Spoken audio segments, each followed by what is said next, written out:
Hello friends, আপনারা দেখছেন টোটকা নিউজ। আজকের এই ভিডিওর মাধ্যমে আমরা দেখে নেব 48 নং রতুয়া বিধানসভাতে মোট ভোটার সংখ্যা কত আছে, গ্রামে এবং শহরে কতজন ভোট বাস করে, এই বিধানসভাতে এসসি এসটি ও মুসলিম ভোট ব্যাংক কত আছে। তাছাড়াও আমরা দেখে নেব এই বিধানসভাতে 2021 বিধানসভা ও 2024 লোকসভা ভোটে কেমন ফলাফল হয়েছিল।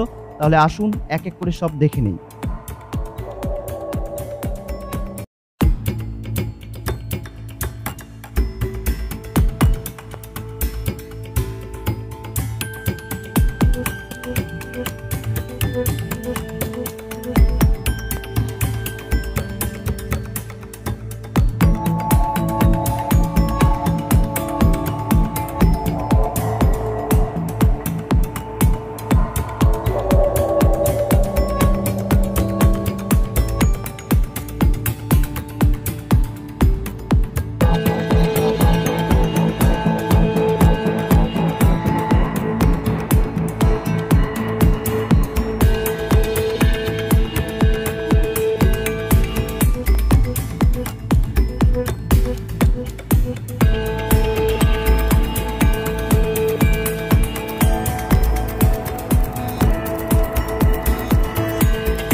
হ্যালো ফ্রেন্ডস, আপনাদের কাছে একটা ছোট্ট রিকোয়েস্ট, আপনারা প্লিজ আমার এই চ্যানেলটিকে সাবস্ক্রাইব করে রাখুন, যাতে আপনি আমার পরবর্তী ভিডিওটি পেতে কোনো রকম অসুবিধা না হয়।